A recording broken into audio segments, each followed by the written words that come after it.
এত বড় একটা বিপদ থেকে বাঁচলো, মা বিপদ তারিণীকে একটা ভোগ দিতে হবে না? হ্যাঁ নিশ্চয়ই। আর দিন না আমার পদ্মটা, আমি ব্যবস্থা করে দিচ্ছি।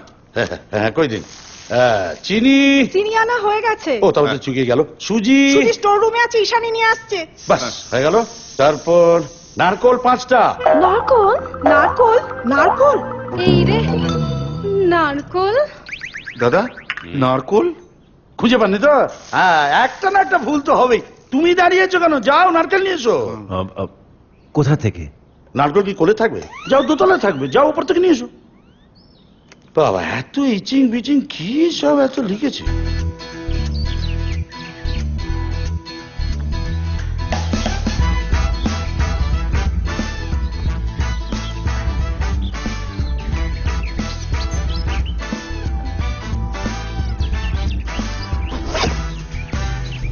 Thank you. You welcome. কে কি ও? হয়েছে? হ্যাঁ আমার ঘরে ঢুকে অসভ্যতামি করেছে। কে পাঠিয়েছে ওকে?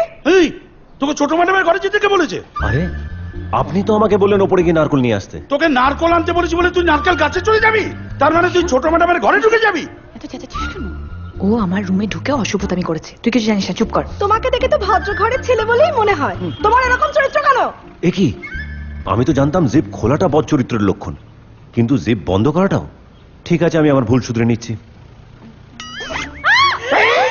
আরে এ কি রে? তুই কত বড় ইচিমিচি ছেলে রে! তুই এতগুলো লোকের সামনে একটা সমস্ত মেয়ের গায়ে হাত দিলি। তোকে তো পুলিশে দিয়ে 10 বছর জেল খাটানো উচিত। ঠিক, ঠিক, চল একদম। বার কর, চল।